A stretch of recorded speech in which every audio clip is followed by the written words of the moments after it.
Seigneur, bénis ta parole, Seigneur, dans la vie de toutes ces personnes qui la recevront en ce jour. Que cette parole soit une sémence productive dans la vie de quelqu'un, Seigneur Père. Et qu'au travers de ta parole, qu'une personne reparte, Seigneur, éclairée. Éclairée. Que la Bible déclare que ta parole, elle est plus puissante qu'une épée à deux tranchants. Que quelqu'un puisse, Seigneur, mon Dieu, sentir la puissance de ta parole en ce jour, Seigneur Père, dans sa vie. Qu'une personne soit impactée par cette parole qui sera donnée en ce jour. Merci encore, Seigneur Père. Parle-nous, Saint-Esprit. Enseigne-nous. Instruis-nous.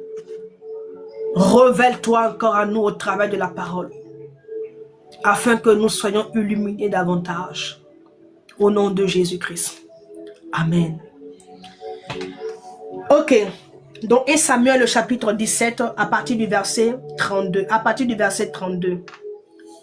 Je donne ça comme ça parce que je ne vais pas faire la lecture parce que c'est trop long. C'est vrai qu'il y a des parties où je pourrais donc lire. Donc, 1 Samuel, pour ceux qui prennent les versets. 1 Samuel, le chapitre 17, à partir du verset 32. Bien-aimés, la Bible nous dit que la Bible nous dit ici que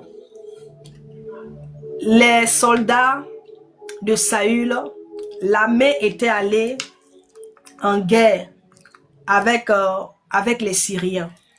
Ils étaient allés en guerre avec les Syriens. Et puis, non pas les Syriens, les Philistins du moins ça. Ils étaient allés en guerre avec les Philistins. Et maintenant, quand ils sont arrivés là-bas, au moment où chacun devait se placer, il y a un homme qui est sorti comme ça dans le camp des Philistins, un homme du nom de Goliath. Et cet homme-là, il était étrange parce que c'était un homme d'une forte corpulence. On dit que c'était un géant. Et donc, quand il est sorti, ben, mais la Bible déclare que il a mis un défi, bien-aimé. Il a mis le peuple d'Israël au défi. Et le défi, c'était lequel? Il a tout simplement dit qu'il n'était pas question que les deux armées s'affrontent. Lui, il décide que on prenne une personne de l'autre côté, du côté des Hébreux là, qui allait vraiment combattre avec lui. Maintenant, si il s'avère que lui, il remportait vraiment la victoire sur celui qu'on allait lui confier, celui qui allait venir se battre avec lui. Les Hébreux là allaient être quoi? Assujettis par eux. Ils allaient devenir leurs esclaves. Donc c'est vice versa.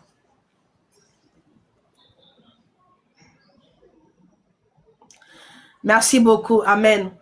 Et donc, quand il a dit cela, mais il ne s'est pas arrêté là. Il a lancé le défi. Et maintenant, il va affaiblir maintenant l'adversaire psychologiquement. Quand il a lancé le défi, il a commencé à insulter le peuple d'Israël. Il a commencé à insulter les Hébreux. L'armée qui était là. Ils avaient à leur tête le roi Saül. Et donc, il a commencé à les insulter, à les intimider. Ah oui, il les traitait de faibles. Il les traitait d'esclaves. Il leur rappelait leur ancienne identité. Oui, il leur rappelait leur ancienne identité. Que vous étiez des esclaves en Égypte. Vous étiez ça, ça, ça. Et la Bible déclare que le mode opératoire de Goliath a marché sur le peuple, sur les soldats. Parce qu'ils ont pris peur. Ils ont vu l'assurance. D'abord même, la taille même de Goliath déjà même avait déjà fait, c'est-à-dire que ça avait emmené même les soldats là même à avoir vraiment d'autres pensées. Et puis encore l'assurance qu'il avait. L'assurance qu'il avait a désarmé même l'armée de Saül. Saül et son armée. Même Saül a reculé. Même Saül, le grand Saül. Tous ceux qui étaient là-bas étaient expérimentés. C'était des hommes de guerre. C'était des hommes qui étaient apprêtés, des soldats. Ils savaient manier les armes. Mais cependant, ils ont reculé. La Bible dit que pendant 40 jours, c'est-à-dire que 40 jours, 40 nuits. Donc pendant 40 jours, le jour comme la nuit, Goliath sortait et il venait se mettre sur l'estrade et puis il les insultait. Et personne ne pouvait bouger. Personne, ils étaient tous confinés sous les tentes. Ils étaient tous terrorisés par la peur. Oui.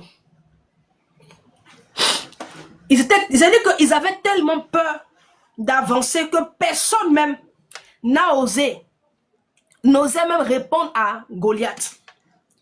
Et la Bible nous dit comme ça que le père de David, comme ça, il dit à David, va apporter la nourriture à tes frères. Parce que David avait ses frères qui étaient dans l'armée. Et donc maintenant, David, il prend la nourriture que lui confie son père. Il va la rapporter donc à ses frères qui sont sur le champ des batailles. Et quand David arrive, il constate qu'il voit le Philistin, Goliath, qui vient s'arrêter, qui insulte le peuple de Dieu, qui insulte la main de l'Éternel.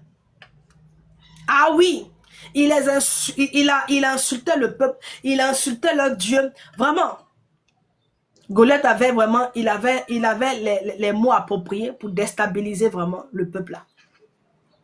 Ah oui, il a choisi les mots. Et il a fini par les déstabiliser. Il a fini par créer le doute en eux. Il a fini par les emmener eux-mêmes à douter d'eux. Il a fini par les emmener à douter du Dieu qui était avec eux.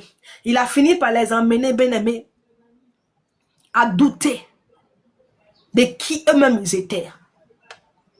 Et quand David a entendu cela, David n'était pas un soldat. Les seuls exploits que David faisait là, c'était dans les champs là-bas. Ah, lui, dans les champs là où il était en train de perdre les brebis de son père. Souvent comme ça, quand il y avait des loups, des animaux féroces qui venaient comme ça pour pouvoir s'emparer des brebis, qu'est-ce que David lui faisait? Il allait pour arracher.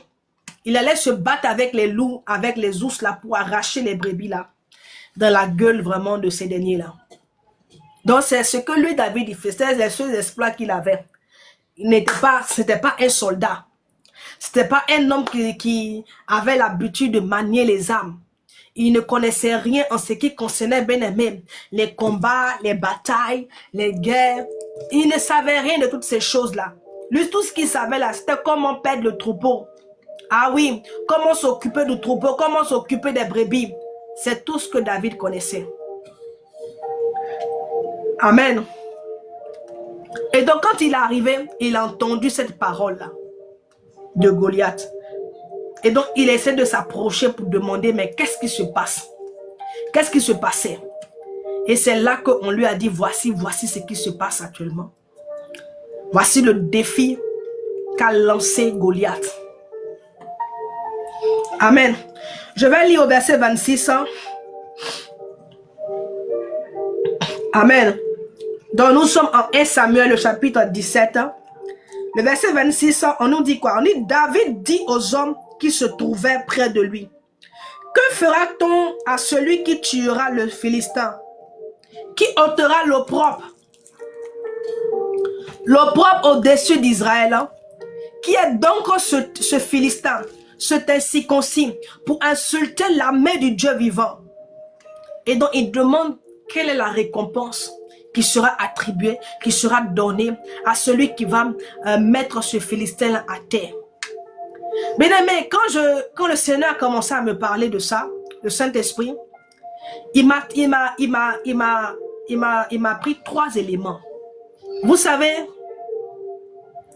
le peuple là, l'armée qui était là, c'était des soldats. Et j'ai envie de dire comme ça que s'ils se retrouvaient sur le champ de bataille, c'est parce que chacun d'eux avait déjà prouvé sa capacité, sa force en tant que soldat. Mais face à une situation, ils ont reculé. Ils n'ont pas pu avancer. Amen. Et le Seigneur m'a fait comprendre que la force là, bien-aimé, celui qui avance avec la force ne pourra pas aller loin. Celui qui s'appuie sur ses forces ne pourra pas aller loin. Si tu t'appuies sur tes forces, bien-aimé, il y a des combats que tu remporteras. Mais il y en a d'autres que tu ne pourras pas remporter. Des combats plus grands que tu ne pourras pas remporter. Ta force là, elle est limitée. Elle va te lâcher à un certain moment. Amen. Et il m'a fait comprendre que ceux qui remportent les grandes batailles, ce ne sont pas ceux-là qui s'appuient sur leur force. Amen. Ce ne sont pas ceux-là qui s'appuient sur leur force. Amen. Quand David est arrivé là-bas, David ne s'est pas appuyé sur sa force. Amen. Pourquoi est-ce que David a avancé? Pourquoi est-ce que David a avancé pendant que les autres ont reculé? Pourquoi est-ce que David a avancé vers Goliath pendant que les autres ont reculé? Pourquoi est-ce que David n'a pas eu peur des propos de Goliath? Il n'a pas eu peur de Goliath lui-même.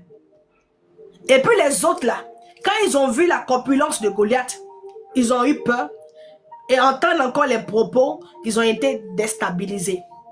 Ils ont reculé. Quelle a été la différence, bien-aimé, entre l'armée et David? Qu'est-ce qui a fait que David a avancé? Qu'est-ce qui a fait que David n'a pas reculé? Qu'est-ce qui a fait que David n'a pas eu peur de Goliath? Ah oui, parce que même Saül a dit, hé mon enfant, cet homme-là c'est un homme de guerre, tu peux pas. Tu peux pas. La première des choses que m'a dit le Saint-Esprit, David n'a pas compté d'abord sur sa force.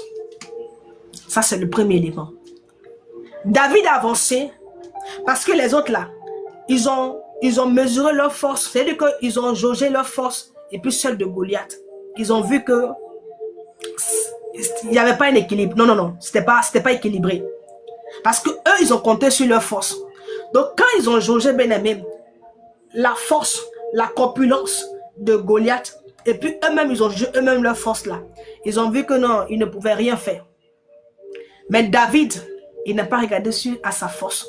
Malgré qu'il se battait là-bas, il allait arracher les brebis dans la gueule des loups et tout. Il n'est pas allé avec sa force. Le deuxième élément, c'est quoi? C'est que David avait la révélation. Amen. C'est que David avait la révélation. Ce qui a fait que David a avancé. Ce qui a fait que David n'a pas eu peur de Goliath. Ah oui. C'est à cause de la révélation qu'il avait. Ah oui. À cause de la révélation. Bien-aimé, si toi qui n'as pas la révélation, tu vas aller quelque part. Sans révélation là, le peuple ne peut pas aller quelque part. Le peuple ne peut pas avancer. Ah oui. C'est la révélation qui a permis à David d'avancer. David savait qui était le Dieu qui était avec eux, qui était pour eux. Il dit comme ça. Il dit, quel est cet incirconcis qui insulte la main du Dieu vivant? Et donc, il savait d'abord, il avait la connaissance, la révélation de qui était au milieu d'eux. Car la Bible déclare que l'Éternel est au milieu de son peuple. Amen. L'Éternel est au milieu de son peuple. C'est-à-dire les soldats là, l'armée avec Saül là, eux ils ne savaient pas que les batailles qu'ils avaient remportées dans le passé là, c'était parce que l'Éternel était au milieu d'eux. Ils ne savaient pas qu'ils n'allaient pas en guerre seuls. Mais l'Éternel était avec eux. Ça là, ils n'ont pas su. Parce qu'ils n'avaient pas la révélation. Ils pensaient qu'ils remportaient les batailles par leur force. Ils n'étaient pas illuminés par rapport à cela. Or, David savait que l'Éternel était au milieu d'eux. Ça, c'est le premier élément, la première révélation. De qui était le Dieu qui était avec eux. La deuxième révélation, c'est quoi? David savait quel était le peuple, c'est-à-dire que son peuple, pour l'Éternel. Quelle était vraiment la nature, l'identité de ce peuple-là pour l'Éternel?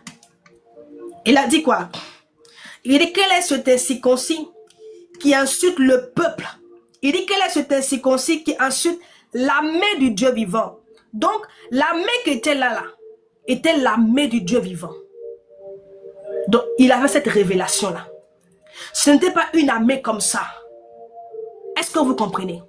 Cette armée-là, elle avait quelque chose d'exceptionnel. Mais eux-mêmes, là, ils ne savaient pas.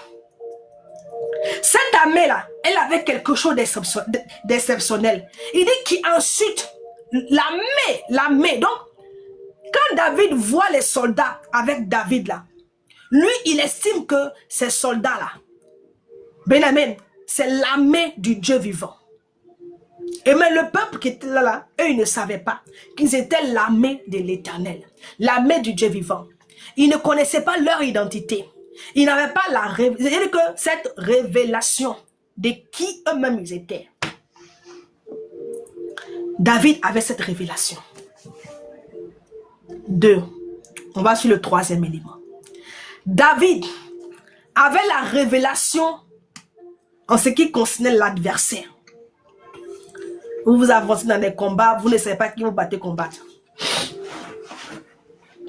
David avait la révélation de qui était l'adversaire.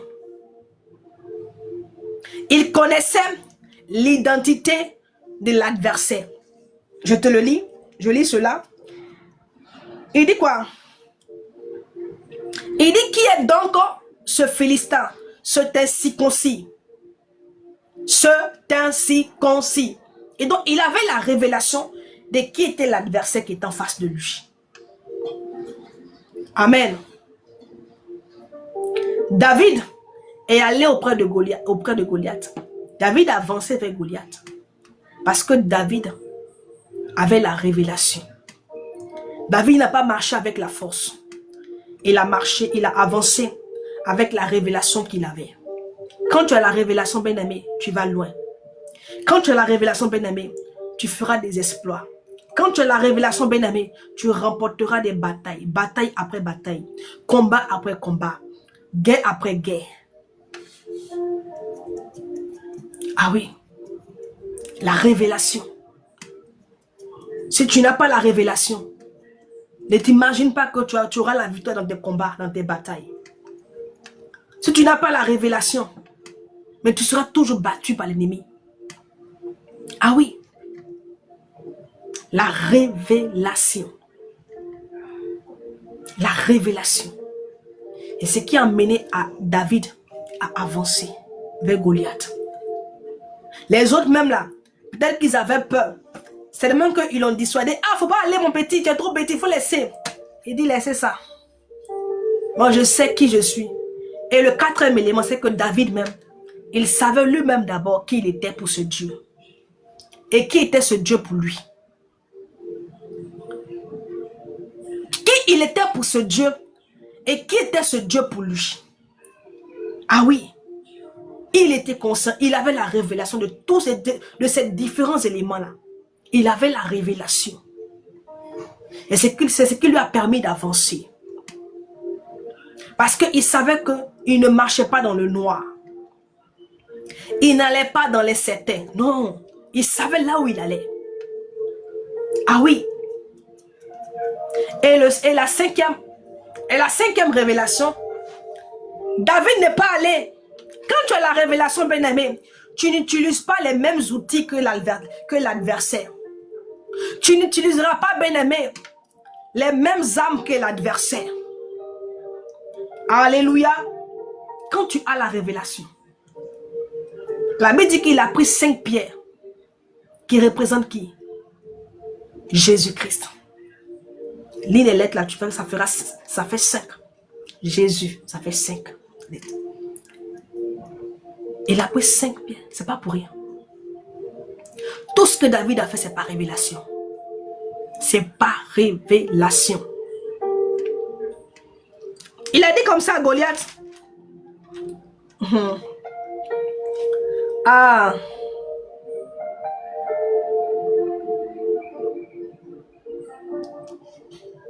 Il a pris un bâton. On dit, il prit au verset 40. On va aller rapidement. Au verset 40, il prit en main son bâton. Il prit en main quoi? Son bâton. Choisi dans le torrent et 5 pierres polies. Il prit en main son bâton et 5 pierres. Alléluia. La Bible dit que quand Goliath l'a vu, il a méprisé David. Parce que lui, il s'est limité à la force. Il s'est dit qu'il avait plus de force que David. Mais en réalité, il n'avait pas plus de force que David. Parce que celui qui a plus de force, bien-aimé, est celui qui a la révélation. Oui. Celui qui a plus de force, bien-aimé, ce n'est pas la force physique. C'est celui-là même qui a la révélation. Celui-là même qui a eu l'accès, bien-aimé, à certaines révélations. Parce que celui-ci là, tu ne peux pas le battre sur le terrain. Tu ne peux pas le vaincre. Tu ne peux pas triompher sur lui. Parce qu'il a des informations que toi, tu n'as pas. Il a des informations que toi, tu n'as pas. Et donc, David a pris les 5 pierres. Il a pris le bâton. Nous savons quand le Seigneur s'est révélé à Moïse, Moïse avait un bâton dans sa main. Toutes ces choses-là, bien-aimés, c'était par rapport à la révélation que David avait eu, bien-aimé. Il n'a pas fait ces choses-là comme ça par hasard. Il n'a pas pris ces différents éléments-là comme ça pour rien. Non. C'est à cause de la révélation qu'il a eue. Amen. Et la Bible dit, quand il est arrivé, ah, merci beaucoup, que le Seigneur te bénisse. Ah, on va pas se fatiguer pour ça. Hein. Et donc, quand il est arrivé, bien-aimé, devant Goliath, il a dit à Goliath que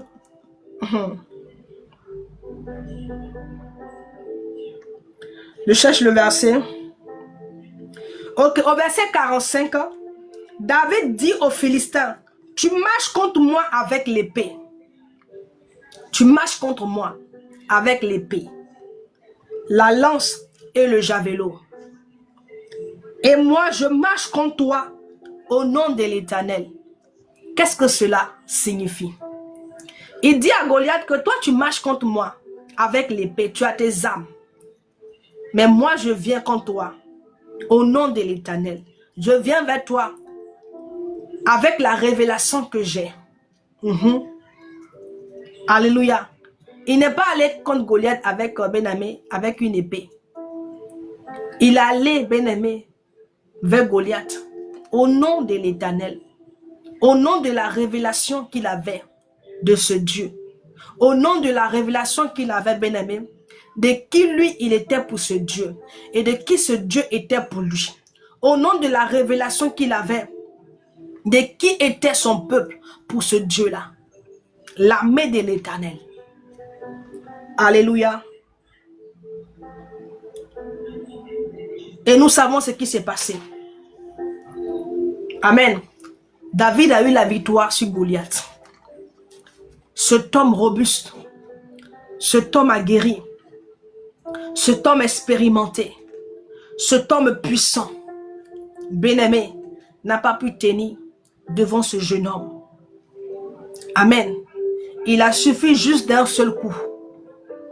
Et Goliath est tombé à terre. Je veux exhorter quelqu'un, selon que l'esprit, le Saint-Esprit me l'a dit, t'encourager, bien-aimé, t'exhorter à chercher le Seigneur. Parce que plus tu le chercheras, tu auras la révélation. Amen. La révélation, là, c'est pas que tu l'as aujourd'hui puis c'est fini, non. À chaque niveau, à chaque bien-aimé saison, il y aura une nouvelle révélation qui te sera donnée. Qui te sera donnée. C'est la révélation là qui va te permettre de triompher sur le diable. C'est elle qui te permettra d'avoir la victoire dans tes combats, dans tes batailles. La Bible dit que lorsqu'il n'y a pas de révélation, le peuple est sans frais. Donc qu'est-ce que fait le peuple? Le peuple fait tout ce qu'il ne faut pas. Ce qu'il n'est pas censé faire. Et comme il fait ce qu'il n'est pas censé faire, comme il part là où il n'est pas censé aller, comme il pose des actions dont il n'est pas censé faire, bien-aimé, cela donne l'opportunité au diable, à l'ennemi, de le détruire. Amen. Bien-aimé, il faut arrêter de suivre les gens. Amen. Arrête de suivre. Quelle est la révélation que toi tu as eue? Que tu as reçue du Seigneur? Quelle est ta feuille de route? Tu marches comme ça. Tu vis ta vie chrétienne comme ça. Ne sais-tu pas que tu n'es pas censé vivre ta vie chrétienne comme ça? Tu vois que, en tant que chrétien, en tant qu'enfant de Dieu, parce que tu es enfant d'un Dieu qui évolue, qui agit dans l'ordre. Dieu est un Dieu d'ordre. Mais tu vois que toi, tu vis dans le désordre. Pourquoi? Parce que tu n'as pas encore la révélation. Il te manque quelque chose. La révélation. Pourquoi est-ce que tu recules dans tes batailles, dans tes combats? Parce que tu n'as pas la révélation. Tu dis Jésus-Christ, mais ce n'est pas profond. Parce que tu ne sais rien de lui. Amen. Quand tu vois un peu dans la Bible, bien-aimé, tu vois un peu dans la Bible, les personnages bien-aimés, chaque personnage bien-aimé a eu une rencontre, une révélation particulière, bien-aimé, de ce Dieu.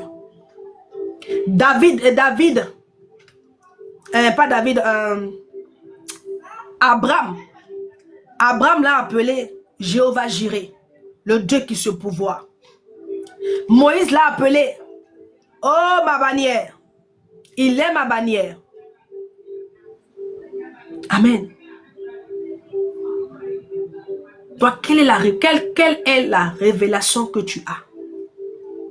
Job a dit, c'est mon rédempteur. C'est mon rédempteur. Jean a dit, Dieu est amour. Dieu est amour. Quelle est la révélation que toi tu as de Dieu? Quelle est la révélation? Parce que je t'assure que lorsque tu auras la révélation, bien-aimée, elle va se transporter aussi à toi. Tu sauras dans l'immédiat aussi, toi aussi, qui tu es. Qui tu es pour ce Dieu, qu'est-ce que tu représentes pour lui. Amen. C'est bon d'avoir la révélation, de marcher dans la révélation. Quand tu as la révélation, bien-aimé, tu connaîtras le but, l'objectif. Oui. David n'a pas reculé devant Goliath. Les hommes expérimentés, des hommes puissants, des hommes vaillants, bien-aimés, ont reculé devant Goliath parce que ils se sont focalisés à la force physique. Ils se sont limités à la force. Mais aussi longtemps que tu te limiteras, bien-aimé, à tes propres forces, mais que tu n'iras pas loin. Tu n'iras pas loin. Ceux, eux, ils avaient eu la révélation de qui eux-mêmes ils étaient. Et qu'ils étaient la main du Dieu vivant. Et que le Dieu qui était au milieu d'eux était était l'Éternel des armées. Le Dieu qui combat pour eux tous les jours. Le Dieu qui avait toujours combattu pour eux. Le Dieu puissant. S'ils avaient cette révélation-là. Aussi de Goliath. C'est un incirconcis. Qu'est-ce qu'il peut faire devant un incirconcis? Qu'est-ce qu'il peut faire? Qu'est-ce qu'un incirconcis peut faire devant la main de l'Éternel?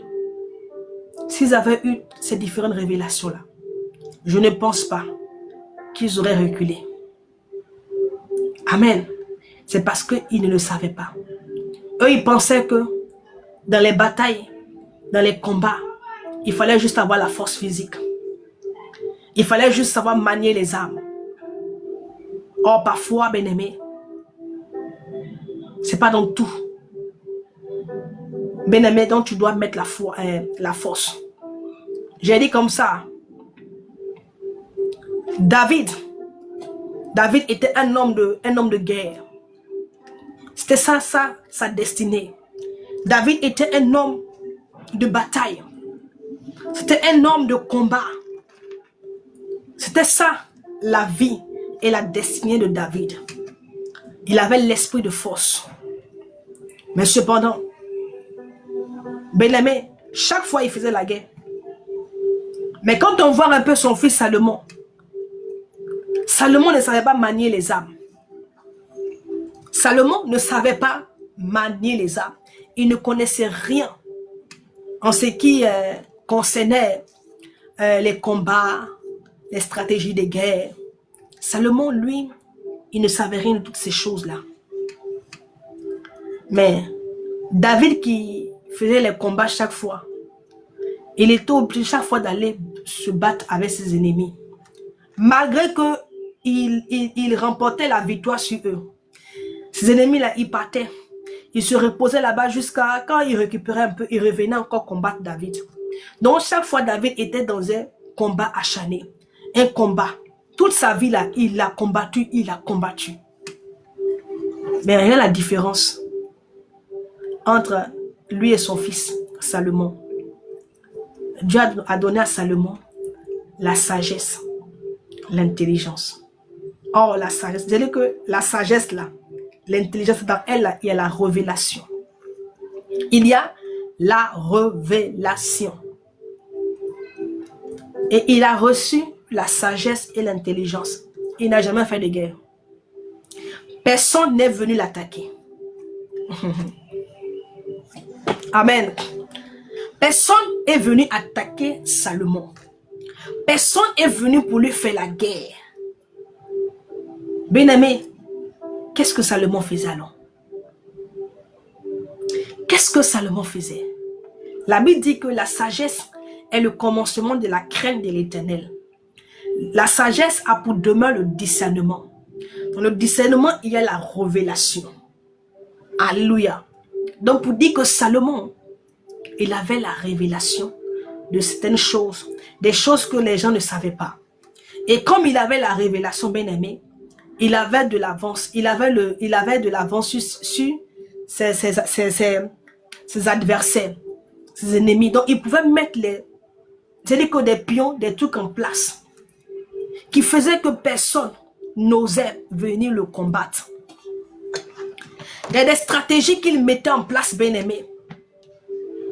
Et cela, bien-aimé, par ces différentes stratégies-là, personne n'a essayé de venir le combattre, de venir faire la guerre avec lui, comme au temps de son père. Alléluia.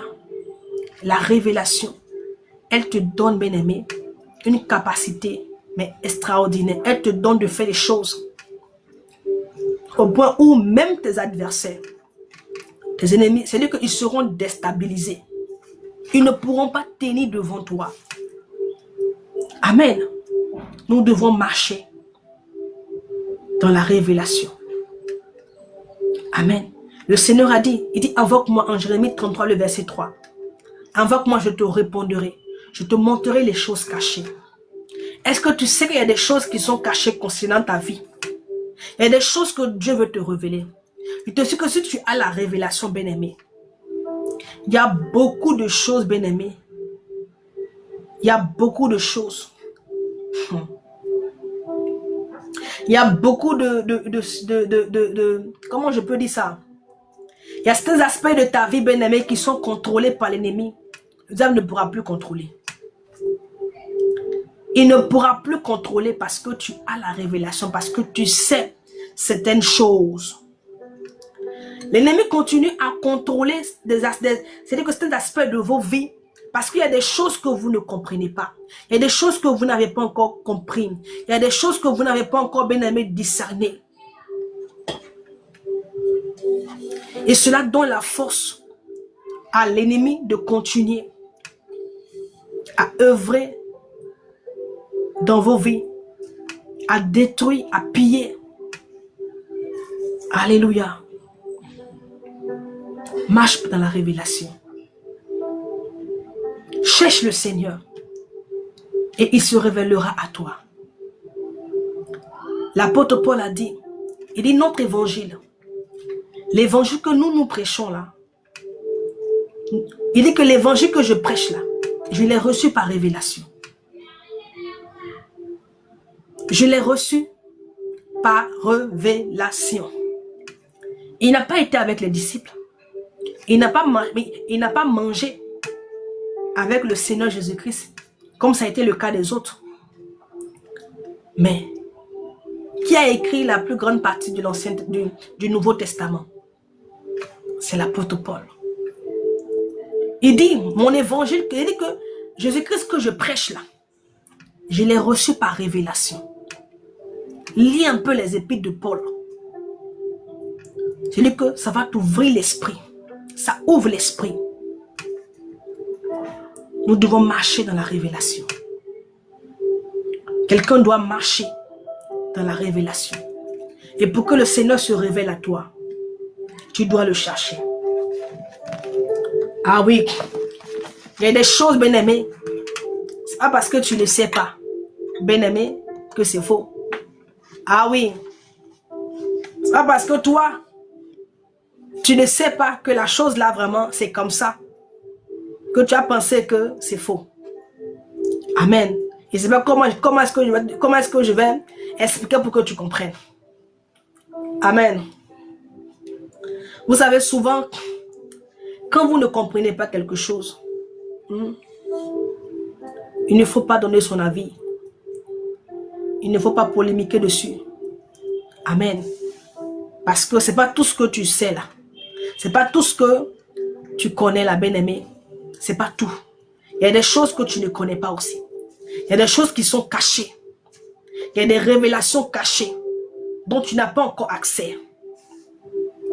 Alléluia. Une fois comme ça, je me souviens, je priais comme ça. Et puis, le Seigneur a envoyé comme ça un ange qui est venu me dire, quand tu veux prier, prie dans telle direction. Prie dans telle direction. Je dis, ah bon, non, ça existe ça.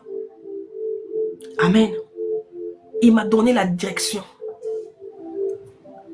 La direction. Quand je vais prier là, il me dit, mets-toi dans telle direction. Mais si je dis à quelqu'un, ils vont te dire, oh, c'est qui t'es où? Les gens qui n'aiment pas pousser vraiment, qui ne cherchent pas le Seigneur. Parce que celui qui cherche le Seigneur là, va le demander pour comprendre, Seigneur, mais est-ce que ça vient de toi? Amen. Cherchons le Seigneur. Il y a beaucoup de choses que le Seigneur veut nous révéler. Et c'est des choses qui vont nous aider dans nos batailles. Et c'est des choses qui nous permettront d'avoir la victoire. C'est des choses qui vont faire tomber l'ennemi devant nous. Ah oui. C'est ça. Si toi tu veux te focaliser sur ta force, fais les choses en t'appuyant sur tes forces, mais tu n'iras pas quelque part. La Bible même dit, il dit ce n'est ni par la force. Le Seigneur a mandaté Zorobabel, c'est-à-dire qu'il dit comme ça à son serviteur, Zorobabel, va me construire le temple. Et il dit encore à cet homme-là que, il ne faut pas compter sur tes forces. C'est vrai que je t'ai mandaté pour aller construire mon truc. Mais ça ne sera pas par ta force, ni encore par ton intelligence, ni parce que toi tu sais déjà. Mais ça sera par mon esprit. Il dit ça ne sera ni par ta force, ni par ta force. Ça sera par l'Esprit de Dieu. Par l'Esprit de Dieu. Amen. Or le Saint-Esprit quand il vient, il t'illumine, il te donne la révélation de qui est Jésus. Que fait Jésus? Qu'est-ce qu'il veut faire pour toi? Où il veut t'emmener? Qu'est-ce qu'il a fait de toi? il te donne la révélation. Le Saint-Esprit vient nous révéler qui est Jésus. Il vient nous apprendre les choses sur Jésus. C'est pour cela qu'il dit, quand il viendra, il ne parlera pas de lui-même. Mais il vous annoncera. Il vous annoncera les choses cachées. Le Seigneur Jésus-Christ a dit à ses disciples, il dit, j'ai beaucoup de choses à vous dire, mais vous ne pourrez pas tout saisir maintenant. Vous ne pourrez pas parce que leur intelligence, bien-aimée, leur capacité spirituelle, bien-aimée, à comprendre les choses était encore faible. Shalom, shalom, était encore faible. Et bien, il y a des choses qu'ils n'allaient pas comprendre. Et donc, c'est ça, le Saint-Esprit est venu pour nous faire comprendre ces choses. Et la Bible dit, il y a des choses cachées. Des choses qui ne sont point montées dans le cœur de l'homme. Des choses qui ne sont point montées dans le cœur de l'homme. Ce que les yeux n'ont point vu. Ce que l'oreille n'a point entendu. Dieu a caché ces choses-là. Est-ce que quelqu'un comprend qu'il y a des choses que Dieu a cachées? Il faut comprendre ça. Il y a des choses que le Seigneur a cachées. Il a fait exprès. Ah oui. Le Seigneur a fait exprès pour cacher ces choses-là. Parce que ce n'est pas des choses qui sont destinées à tout le monde. Tout le monde n'a pas le droit d'avoir l'accès. Donc, ces choses ont été cachées. Mais, gloire soit rendue à Jésus-Christ. Il les a révélées. Il les révèle, bien-aimés, à ceux qui sont à lui. À ceux qui ont son esprit. À ceux-là qui ont été marqués du sceau de son esprit. C'est à ces personnes-là que ces choses-là sont révélées. Mais c'est lorsque ces personnes-là comprendront ces choses-là et qu'elles vont s'approcher du Seigneur, elles vont le chercher. C'est à partir de là que le voile va tomber et qu'elles auront la révélation de certaines choses.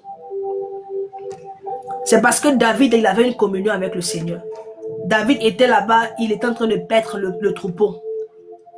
Mais cependant, là-bas, là où il était, là, bien-aimé, dans cette frustration-là, seul là-bas dans la forêt avec les animaux, David était en communion avec le Seigneur. Ah oui, il était dans une communion avec le Seigneur. Parce que c'est quand tu t'approches de Dieu, c'est quand tu es en communion avec lui, bien-aimé, qui te permet, bien-aimé, d'avoir l'accès à certaines révélations. C'est là qu'il ouvre ton intelligence et il te fait la grâce de comprendre ce que les hommes charnels ne peuvent pas comprendre. De comprendre ce que les hommes qui appartiennent à ce monde-là ne peuvent pas comprendre. Des choses qui sont réservées à ceux qui appartiennent au royaume des cieux. Mais beaucoup sont ceux-là qui appartiennent au royaume des cieux, mais qui n'ont pas de révélation. Ah oui, ils marchent comme ça. Ils avancent comme ça. D'autres même là, ils ne savent même pas quel est l'objectif par rapport à leur vie. Ils ne savent même pas quel est le but pour lequel ils sont là. Ça fait 20 ans que tu es chrétien, tu ne sais même pas quel est le but qui est rattaché à ta destinée, à ta vie. Tout ce que toi tu sais là, tu dois accomplir ta destinée. C'est tout. Hein? Amen. Tu ne connais même pas le but. Le but de Dieu pour ta vie. Pas le but de ce que toi tu veux pour ta vie. Le but de Dieu pour ta vie. Parce que Dieu a déjà fait ce projet-là. Il a déjà tout établi. Maintenant, c'est à toi d'avoir la sagesse et puis de t'approcher du Seigneur pour qu'il puisse te révéler. Alléluia. Quand tu sais, bien aimé, certaines choses, je t'assure que ça te facilite les choses. Tu ne vas pas rester là, bien aimé, à tourner en rond. Non. C'est tout cela, bien aimé, qui te permettra de racheter le temps. C'est tout ça qui te permettra de... Parce que là, quand tu sais, bien aimé, tu prendras les bonnes décisions. Tu ne prendras pas les décisions sur un coup de tête. Tu ne te laisseras pas guider par tes émotions. Merci beaucoup. Ah oui. Quand tu as la révélation, les autres, les soldats là, c'est parce qu'ils ne savaient rien. Ils ont fui pour aller se cacher sous les tentes. Même Saül, même qui était à la tête, lui-même qui était censé faire comprendre au peuple là qu'ils étaient, quel était le Dieu qui était au milieu d'eux. Lui-même aussi là, il a échoué. Ah oui, il a fallu un jeune homme pour venir leur rappeler qui ils étaient. Quel était le Dieu qui était au milieu d'eux. Et il a fallu ce jeune homme-là pour les rappeler, mais qui était l'adversaire? Pourquoi est-ce qu'ils reculent? Et il a fallu ce jeune homme-là. Mais ce que ce jeune homme-là avait bien aimé, eux, ils n'avaient pas ça. Lui, il avait la révélation. David avait la révélation. Chose que eux, ils n'avaient pas. Ils avaient la force, mais ils n'avaient pas la révélation. Ils avaient les compétences, ils avaient l'expérience, mais ils n'avaient pas la révélation. Je vous assure. Le Seigneur m'a parlé de la révélation. Et j'ai vu que, bien-aimé, parfois c'est ce qui nous manque. Vous savez, il fut un temps où j'étais beaucoup troublé par des esprits. Oui. Beaucoup d'hommes de Dieu même, beaucoup de ceux qui servent le Seigneur, s'ils sont honnêtes, ils vous diront, beaucoup sont troublés par des esprits. Oui. Beaucoup sont troublés par ces esprits. Et ils cherchent la solution. Comment faire pour s'en débarrasser. Et c'était mon cas. Je priais le Seigneur. Je jeûnais. Il fut même une année où j'ai pris des moments de jeûne, mais très sévères. J'ai pris un moment de jeûne, mais très très sévère. Parce que j'aspirais, je soupirais après ma délivrance. Ah oui. Et le Seigneur m'a donné la force pour commencer ce temps de jeûne. Je crois que c'est en 2021, un truc comme ça. 2021, un truc comme ça. Et chaque mois, je faisais 21 jours de jeûne. Chaque mois, je faisais 21 jours de jeûne. Quand même, ça me monte encore la tête même là. J'ajoute encore 3 jours d'Esther pour mettre dessus à la fin. Mais je t'assure que pendant les 21 jours, j'ai fait cela pendant, je crois, plus de 2 années et demie. Chaque mois. Et quand j'arrivais au mois de décembre, je prenais 40 jours. Oui.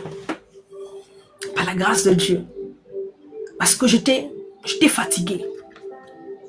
J'étais épuisé. Je cherchais la délivrance. Donc je cherchais le Seigneur pour qu'il m'explique.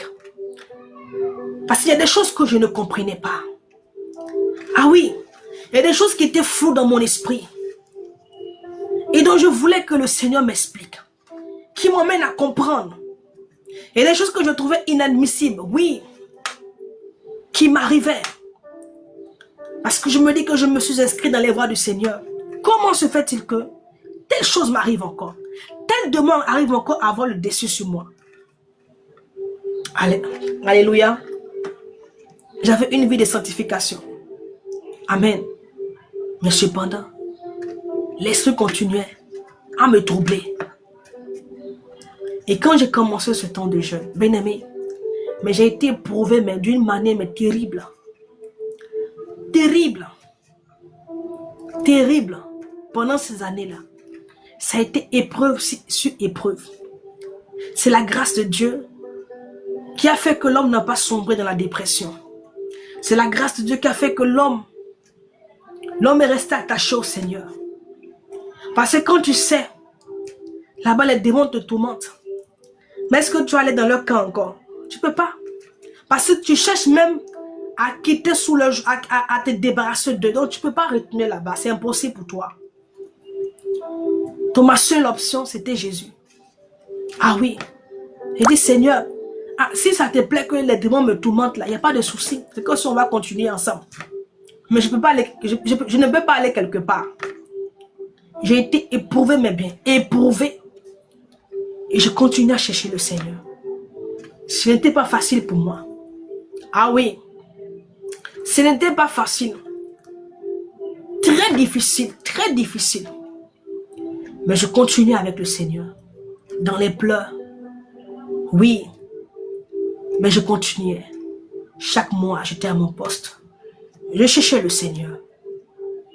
J'avais des visites, vraiment des esprits, façon. Vraiment des choses vraiment bizarres. Des choses bizarres. Je pouvais être là comme ça, puis j'entends dans le monde spirituel, j'entends comme une armée, comme des gens qui arrivent. Vraiment, il fut des temps où je n'arrivais plus à dormir. Ah oui, parce que j'ai commencé à voir des choses dont je n'étais pas censé voir. Ah oui. Et donc ça fait que l'attaque là se multipliait. L'attaque se multipliait. L'attaque se multipliait. Je réclamais toujours la grâce de Dieu. Je demandais au Seigneur de me soutenir, de m'aider. Et il m'a soutenu. Il m'a aidé, même quand c'était difficile. Je crois, 3-4 ans sont passés. Je priais toujours pour le même sujet.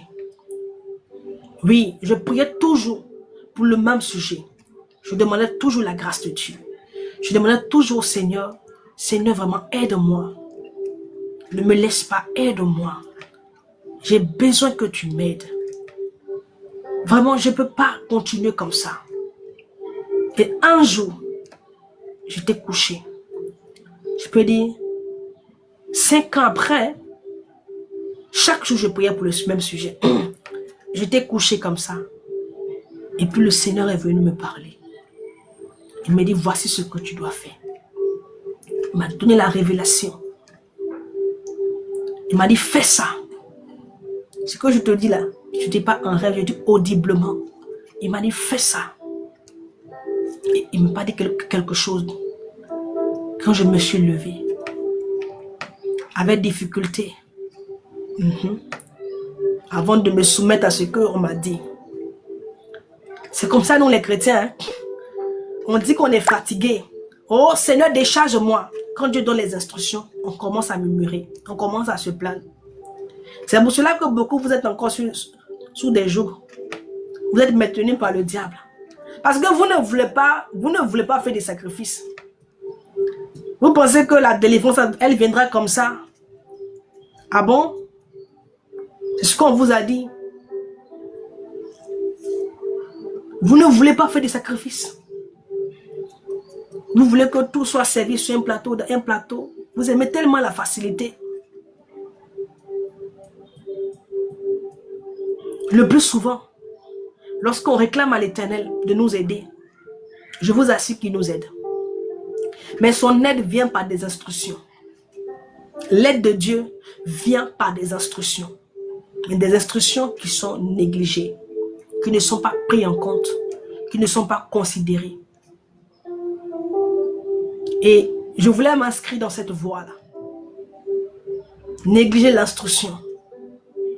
Et un jour comme ça, la raison m'est revenue.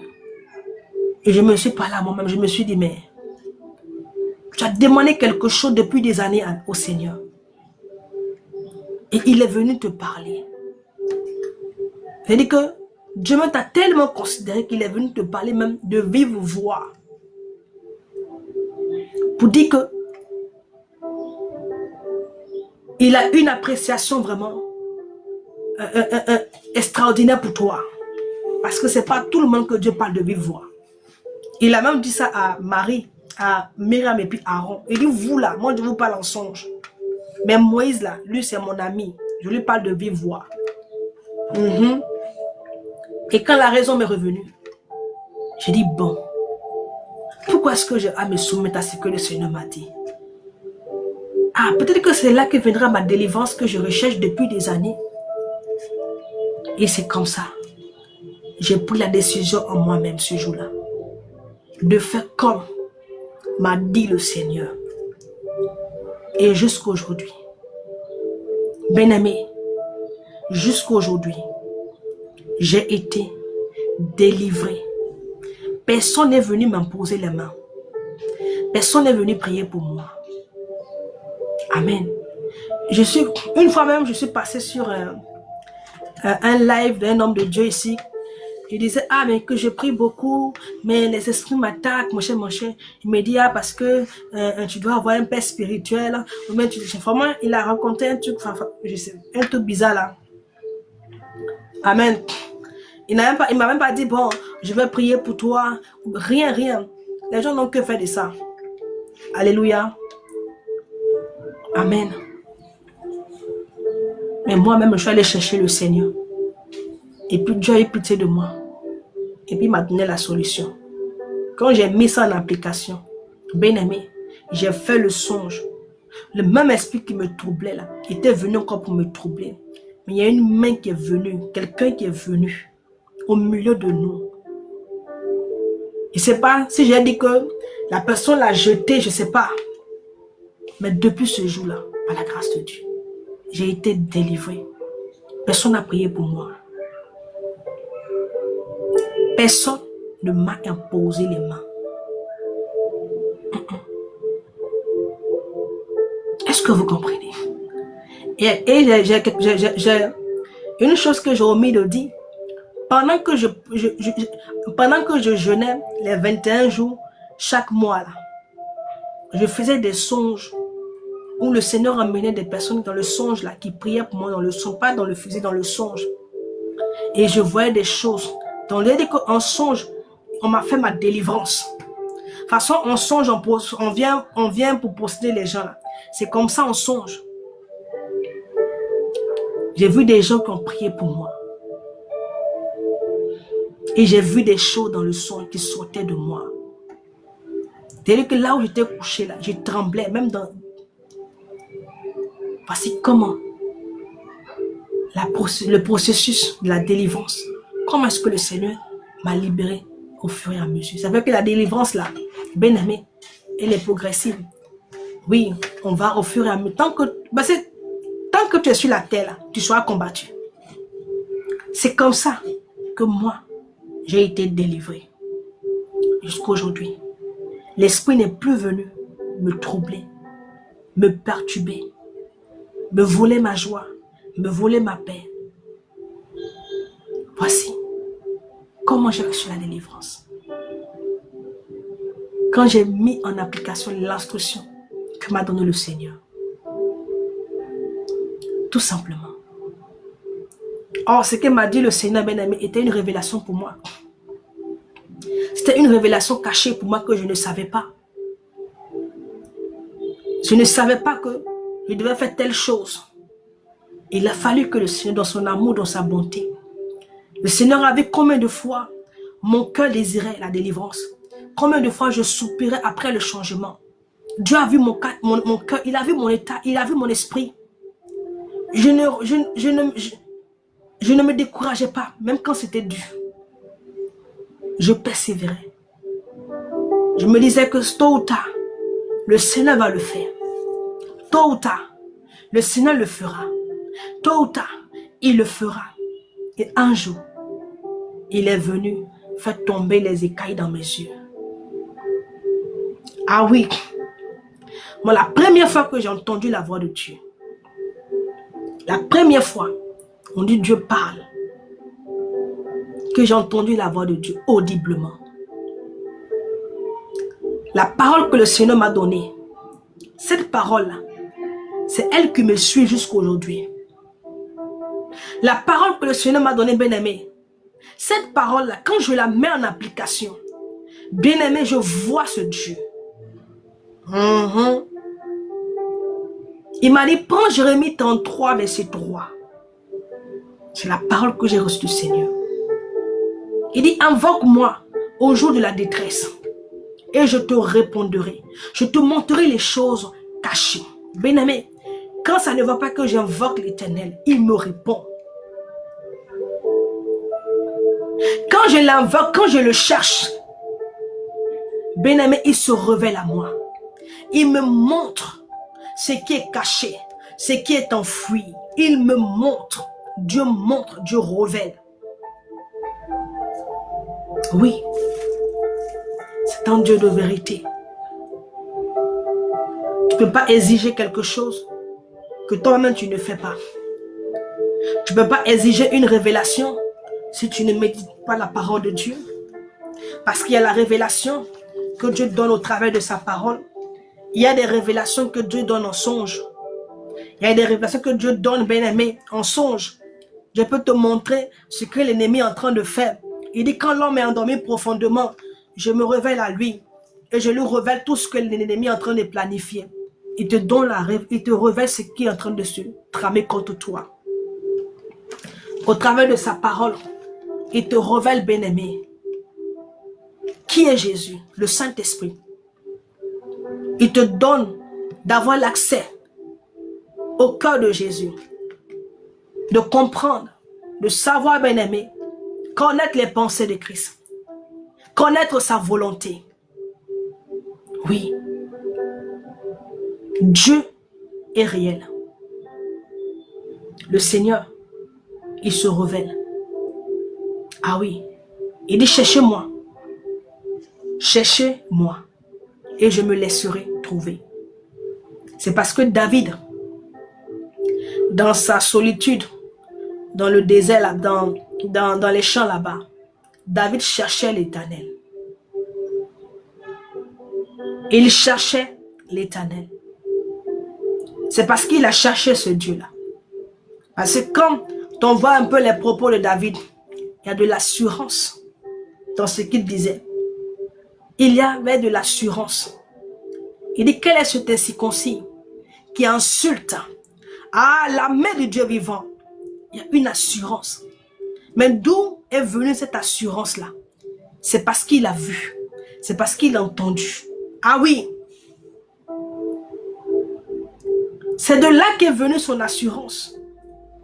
Il a touché, il a expérimenté. Et c'est ce qui a créé en lui l'assurance. Amen. Que le Seigneur vous bénisse. Et que la grâce de Dieu, une personne a envoyé une invitation. Élisée. Alléluia.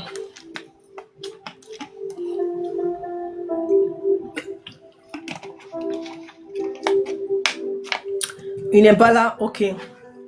On va prier pour la parole. Et puis on va s'arrêter là pour aujourd'hui. Je suis venu par cette parole-là. Aiguiser vraiment ton appétit en ce qui concerne ta communion avec le Seigneur.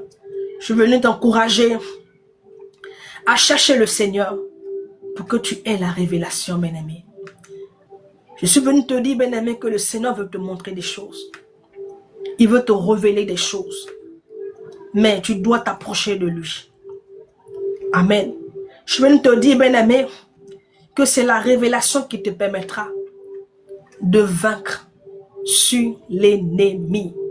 C'est la révélation. C'est par elle que tu pourras triompher. Est-ce que tu sais pourquoi est-ce que Jésus-Christ a vaincu le diable lorsque celui-ci est venu pour le tenter? Amen. Pourquoi est-ce que Jésus-Christ a pu vaincre le diable? Le diable est venu avec la parole. Le diable est venu avec la parole. Mais qu'est-ce que Jésus-Christ? Il a répondu par quoi? Il a répondu par la révélation. Le diable est venu avec la parole. Et le Seigneur Jésus-Christ a répondu par la révélation. Amen. Il a répondu par la révélation. Et ce qui a fait que le diable n'a pas pu supporter. Et puis il s'est éloigné de lui. Aussi longtemps que tu vas répondre au diable par la parole et que tu ne vas pas, bien aimé, répondre par la révélation, il ne va pas reculer. Parce que ce qui fait reculer le diable, bien aimé, c'est la révélation. Amen. Parce que dans cette révélation, bien aimé, il y a une détermination. Tu ne dis pas les choses pour le dire, bien aimé, mais tu dis parce que tu le sens, parce que tu le sais. C'est différent. Amen. David n'a pas parlé ainsi pour parler, non. Il a dit toutes ces choses-là. Parce que, bien-aimé, lui-même, il a pris la peine d'expérimenter, de toucher. Oui, de près, de connaître. Ce Dieu s'est fait connaître à lui. Il a été illuminé, il a eu la révélation de qui était ce Dieu. Je ne sais pas qui a enseigné David, qui l'a emmené sur le chemin de l'Éternel. Amen. Arrêtons d'aller dans nos batailles, dans nos combats, en nous appuyant sur nos forces. Amen. Arrête de t'appuyer sur tes forces pour aller. Tu ne vas pas aller quelque part. Quand on vous dit que le diable est rusé, vous pensez que c'est de l'amusement.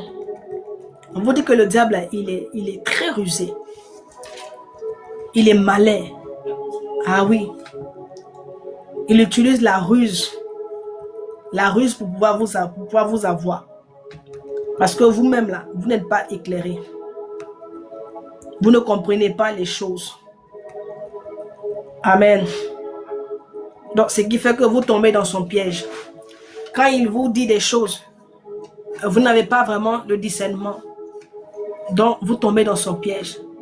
Vous ne savez pas que tout ce qu'il est en train de dire là, c'est juste pour vous avoir à l'usure.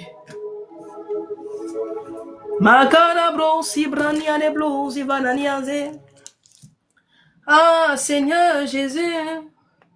Adonai, Adonai. Kerema sobrani aziva. Alléluia. Gloire à Jésus. Ah, que le Seigneur soit béni en ce jour. Est-ce que tu peux commencer à prier? Est-ce que tu peux commencer à bénir le Seigneur pour cette parole? Commence à bénir Yahweh. Commence à bénir Elohim. Commence à dire, Seigneur, merci pour cette parole. Donne-moi la force, Seigneur, pour te chercher. Donne-moi la force pour te chercher. Seigneur, révèle-toi à moi. Randebro, Sibrani, Azivaï, Donebro, Siama. Révèle-toi à moi, Seigneur. La Ramando, Sobrani, Azivaha. Nous devons commencer à marcher dans la révélation, bien-aimé. Marcher, agir, bien-aimé. Agir par rapport à la révélation. On ne peut plus, on ne peut plus, bien-aimé, marcher ou agir selon les 8 dits. Parce que telle personne m'a dit ça. Non. Il faut que tu sortes de ces choses-là. Tu dois commencer à marcher par la révélation que tu as reçue. Qu'est-ce que tu as reçu du Seigneur? Alléluia. Qu'est-ce que Dieu t'a montré? Qu'est-ce que Dieu t'a dit? Amen. Alléluia. C'est dommage de voir des chrétiens depuis des années. Si tu leur demandes, mais depuis que tu marches avec le Seigneur, qu'est-ce qu'il t'a dit? Ils ne te diront rien. Qu'est-ce qu'il t'a montré? Rien. Ils sont toujours focalisés, leurs oreilles sont toujours collées à la bouche des autres. Leurs oreilles sont collées à la bouche des prophètes. C'est collé à la bouche des apôtres. Mais colle un peu ton oreille à la bouche de Jésus. Il faut coller un peu ton oreille. Ah oui, à la bouche du maître. Parce que de lui là, tu auras la vérité. Ah oui, avec lui c'est sûr que tu auras la vérité. La vérité la pure. Tu n'auras pas, bien aimé, les mensonges. Amen. La même force, la même énergie que tu prends pour sauter de prophète en prophète, pour courir, bien aimé, de live en live, pour qu'on parle sur ta vie. Mais prends cette même énergie-là pour chercher le Seigneur. Amen. Prends cette même énergie-là pour chercher le Seigneur, pour chercher Dieu. Cherche Dieu dans sa profondeur. Cherche Dieu véritablement. Et qu'il te parle à toi. Qu'il te parle à toi. Tu penses que c'est vous-même. Tu penses que si vous cherchez le Seigneur là, C'est vrai qu'il y a des messages que le Seigneur donnera au travers de ses serviteurs. Mais il y en a d'autres qui te seront donnés directement. C'est-à-dire que toi, avec lui, il va te donner le message directement. C'est parce que vous ne le cherchez pas. Et donc le Seigneur oblige de passer par des personnes qui sont disponibles, disposées pour vous transmettre des messages. Amen. Gloire à Jésus. Nous devons changer. J'ai dit ici que le changement vient quand toi-même tu changes. Tu ne peux pas exiger un changement que toi-même tu n'as pas fait. Tu ne peux pas exiger à Dieu de changer ta vie. Et puis toi-même, tu ne fais rien pour changer. Amen. Tu exiges à Dieu de changer les choses. Mais commence par changer toi. Ah oui, c'est aussi simple que ça. Commence par changer toi. Change et tu verras que le changement viendra. Change tout simplement. Et l'Éternel va agir. Il faut arrêter la négligence. Il faut arrêter la paresse. Il faut arrêter d'être indiscipliné. Ah oui, il faut marcher dans la rigueur. Ah, l'apôtre Paul dit, il dit, je traite durement mon corps. Je traite, c'est son corps. Il dit, je traite durement mon corps. Parce qu'il a compris que c'est ce qu'il faut. S'il veut aller loin, s'il veut atteindre le but, l'objectif, ça doit passer d'abord par ça. Amen. Seigneur, je veux te rendre grâce pour ta fidélité, pour ton amour, pour ta compassion. Merci pour ce moment que tu as disposé. Merci encore, Père, pour ta parole. Je prie, Adonai, que tu nous donnes la force, surtout la force. La force de te chercher. La force de te chercher davantage. Je sais que par moments, nous sommes bousculés de part et d'autre par certaines situations, certaines difficultés qui font que, mon Dieu, nous ne parvenons pas à te chercher, à nous disposer pour te chercher. Mais je prie que dans cette saison, que tu nous donnes la force. Même quand, Seigneur Père, le vent soufflera. Même quand, Seigneur, nous serons combattus. Même quand le combat sera à l'intérieur comme à l'extérieur. Donne-nous la force. La force pour continuer à te chercher. Merci encore de bénir ta parole dans les vies. Révèle-toi à toutes ces personnes qui sont là. Comme tu t'es révélé à moi un jour. Comme tu t'es révélé à moi un jour. Et cela a changé, Seigneur, ma vie. Et cela a changé ma position. Et cela a changé ma mentalité. Et cela a changé mon regard. Révèle-toi à eux, Seigneur. Révèle-toi à ces vies. Révèle-toi, Seigneur de gloire. Car tu n'as pas changé. Au nom de Jésus-Christ. Amen. Ma prière pour toi, vraiment, c'est que le Seigneur se révèle à toi. Amen. Que le Seigneur se révèle à toi. Et je sais que cette révélation changera beaucoup de choses dans ta vie. Ça va te changer de position. Ça va changer. Ça va bousculer ta vie dans le sens positif. Ah oui, je le crois fortement dans mon cœur. Quand Dieu s'est révélé à l'apôtre Paul, il n'est plus devenu le même homme. Oui. Quand Dieu s'est révélé à l'apôtre Paul, regarde un peu son témoignage. Mais sa vie a changé radicalement. Alléluia. Tu sais, quand les disciples, là, ils étaient avec le Seigneur Jésus-Christ. Pierre était un homme colérique. Mais quand le Seigneur est revenu pour la deuxième fois pour l'appeler, quand il était au bord,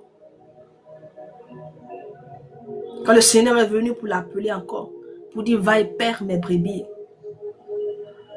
Quelque chose Quelque chose s'est passé dans la vie de Pierre. Alléluia. Gloire à Jésus. Elle dit, les heures ont changé. J'avais dit la dernière fois ici, tu étais là le mardi, non? Parce que les mardis, maintenant, j'ai des temps de prière 1 heure à 8 heures, 8 heures à 9 heures. J'ai dit que j'allais commencer à midi. Je me sens pas bien 2 jours là. Je suis un peu souffrante. Donc, c'est pour cela que j'ai commencé à midi aujourd'hui. Dans les mercredis, là, je vais commencer à midi pour vite finir. Parce que mon état de santé a pris un coup. Je ne sais pas si c'est à cause du temps de jeûne qu'on a eu. Amen. Mais ça va aller. Je ne savais pas. Ah, ok. Donc, désolé. Alors, peut-être que tu t'es habitué au programme habituel, 14 heures. Donc, les mercredis, là, on va passer maintenant à midi. Midi, 13 heures, on commence. Il est quelle heure comme ça? Il est 14 heures. Ok. Amen, amen, amen. 2 jours là. Je suis, aujourd'hui même ça va un peu. Sinon actuellement je suis couché, je dors. De toute façon j'ai le sommeil léger là. Que le Seigneur ait pitié de moi. Donc c'était un peu vraiment, shalom, shalom. C'était un peu vraiment la parole que je voulais donc partager avec toi. Vraiment que le Seigneur nous aide tous à le chercher. Moi, j'ai envie de dire à quelqu'un que moi, je sais que Dieu fait parce que je vois ce Dieu-là, oui. Je vois ce Dieu-là qui agit dans ma vie au fur et à mesure. Oui, c'est fini depuis midi. On a partagé, on a mis le communiqué là sur la page. J'ai demandé à ce que tout le monde vraiment rompe le jeûne à midi.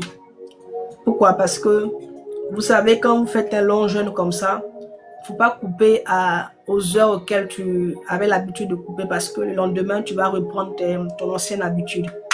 Donc, il faut vite couper pour que le corps se réhabitue vraiment. Comment je peux dire ça? À ton habitude, l'ancienne habitude en fait, parce que avant tu manges matin, midi, le soir, pour que tu puisses t'habituer. Donc, on a fini le jeûne aujourd'hui à midi. Et le soir, par la grâce de Dieu, on se verra donc sur WhatsApp pour qu'on puisse prier, on puisse tout simplement bénir le Seigneur. Et j'ai envie de vous dire comme ça, si vous partez à l'église le dimanche, faites une offrande. Amen. À l'église là où vous priez. Faites pas, je ne vais pas dire à moi, hein, allez faire une offrande pour sceller tout ce que vous avez fait durant ces 10 jours-là. Amen. Tu fais une offrande. C'est pas une grosse offrande. Fais ce que tu en as. Fais selon tes moyens. Amen. Aujourd'hui, là, je vois un peu que sur le net, là, l'évangile d'aujourd'hui, là, c'est l'argent seulement. Les gens parlent seulement que d'argent. Les gens parlent seulement que d'argent. Imaginez que ceux qui n'ont pas, donc ils seront frustrés alors. On parle non. Vraiment, c'est scandaleux. C'est vraiment scandaleux. C'est vraiment scandaleux. Les gens n'ont que l'argent à la bouche. L'argent, l'argent, l'argent. Apportez ça pour faire ça. J'ai cru même entendre dans une vidéo où quelqu'un disait la maudite somme de 30 000. 30 000. Il y a des personnes même là.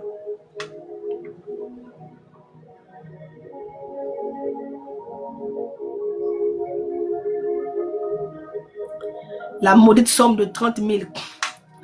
Il y a des personnes même là qui vivent avec 30 000 francs tout le mois. Ce qui n'est rien pour toi là est précieux pour l'autre. Ce qui n'est rien pour toi, c'est que toi tu estimes ne pas être une forte somme. Mais il y a d'autres là qui, pour eux là, d'autres même qui travaillent, qui sont payés à 1000 francs par jour. À la fin du mois, ça fait 30 000, c'est leur salaire. C'est leur salaire. Donc, quand les gens parlent vraiment, qu'ils aient vraiment, qu'ils trouvent les mots appropriés, on ne peut pas dire la maudite somme de 30 000. Pour dire que oh, c'est rien. C'est rien pour toi. Mais pour l'autre, c'est beaucoup. Amen. Pour l'autre, c'est beaucoup. Vraiment que l'évangile ne nous monte pas la tête. Que la gloire ne nous fasse pas que dévier. Ah oui, que l'évangile ne nous monte pas la tête. Amen. Que le Seigneur nous bénisse et que le Saint-Esprit nous maintienne dans ses voies. L'argent là, on va mourir pour partir. On va laisser ça sur la terre, on va partir. On n'ira pas avec. Personne n'ira avec ses biens. Tu n'iras même pas avec l'église que tu es en train de construire. Juste un petit séisme et tout sera, tout ce que tu as construit, tout ce dont tu as bâti et puis tu fais le malin, va s'écrouler. Donc vraiment, sachant faire les choses. Que le Seigneur nous donne de la sagesse. La sagesse. La sagesse. C'est ce dont nous avons besoin. La sagesse et l'humilité. Voici ce qui manque. Nous les chrétiens là. Sagesse et l'humilité. C'est ce qui nous manque.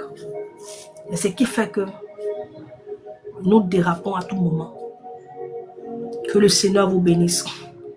Pour toutes les personnes qui veulent intégrer le groupe WhatsApp, le groupe de prière, prenez le numéro qui est là, le 0. Vous pouvez juste mettre le préfixe plus 225 ans et vous m'écrivez sur WhatsApp. Maintenant, pour toutes les personnes qui aimeraient que je prie pour eux, si tu as un sujet de prière personnel, tu prends le numéro, tu m'écris. Alléluia. Gloire à Jésus. Prends le numéro, écris-moi si tu le sens. Si tu sens dans ton esprit que le Seigneur veut que ce soit moi qui prie pour toi, pour ce sujet que tu as. Prends le numéro. Alléluia. Que le Seigneur bénisse chacun de vous et que la paix de Dieu soit votre partage. Je vais vous laisser, je vais aller me reposer parce que je vous invite aussi, nous avons un programme à l'église Messie. C'est là que je prie. Un programme exceptionnel, un programme vraiment génial, vraiment. Et je crois que le Seigneur sera encore à l'œuvre. Donc pour toutes ces personnes-là qui sont dans le secteur de Faya, Laurier, Akwedo, qui sont dans Akwedo plus haut encore même, après Laurier là, comment on appelle ça même, Atier, vraiment tous ceux qui sont dans le secteur là, je vous invite à partir de 18 h, vous pouvez venir donc au niveau de Faya sur la voie, comme on appelle ça même, de la cité ATCI, vous longez la voie comme si vous partez donc sur le nouveau pont qui a été, le nouveau pont qu'ils ont fait, donc vers le feu de Faya. Vous allez juste voir, avant même d'arriver même vers le pont là-bas, vous allez voir une église qui est en bordure. Elle est en bordure, elle n'est pas cachée. Il y a un programme.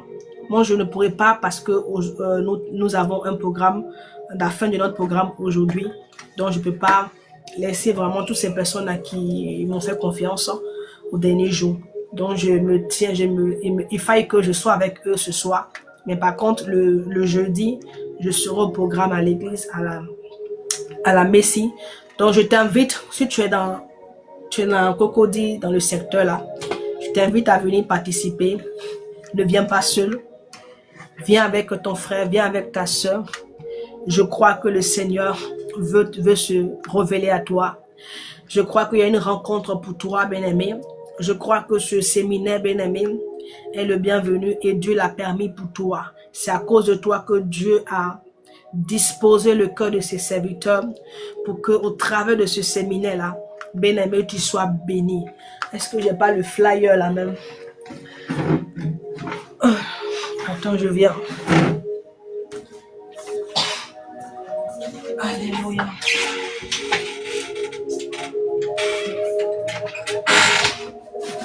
Ok.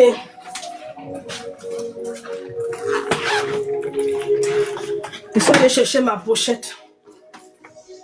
Ok, voici ça. Avec le papa Kone Moussa. Donc, je vous invite à venir donc participer à ce programme-là. Viens, bien-aimé, Dieu va te faire du bien. Et puis, on est dans les divers comme ça. Hein. On avait lancé ici un truc, j'ai dit qu'on allait se voir au jardin botanique, je crois que c'est ça, non? De Benjerville. J'ai demandé à tous ceux qui étaient intéressés de s'inscrire. Personne ne s'est inscrit. Vous ne voulez pas qu'on se voie en présentiel pour qu'on puisse échanger, pour qu'on puisse prier. Ceux qui sont intéressés, qui sont au niveau d'Abidjan, vous qui êtes intéressés, bien aimés, à ce programme qu'on aura, je crois à Benjerville, il y a un espace là-bas. J'ai mon micro, j'ai mon matos. On fera juste, pas une journée, juste peut-être 3-4 heures comme ça. On viendra pour prier, on va échanger, on va méditer ensemble. Donc pour toutes ces personnes-là qui sont pour cette rencontre-là, prenez le numéro et puis inscrivez-vous. Amen. Si tu es, je sais qu'il y a beaucoup de ceux qui me suivent là, beaucoup sont à l'extérieur. Ils ne sont pas à l'intérieur, ne sont pas en Côte d'Ivoire. Mais pour ceux qui sont en Côte d'Ivoire ici là, si ça vous intéresse, faites-moi signe. Amen. Que le Seigneur vous bénisse. Prenez soin de vous. on se verra donc le vendredi matin à partir de 9 h. Il est bien vrai que le lundi, là, je n'étais pas là. C'était férié, hein? Donc, j'ai voulu aussi profiter de la journée des enfants, de monsieur. C'est pour cela que vous ne m'avez pas vu. Oh. Mais le vendredi, je serai là à partir de 9 h. Donc, soit là, le vendredi à 9 h, on aura un temps de prière, comme on le fait souvent dans la chambre haute. Et je crois que le Seigneur continuera à nous bénir.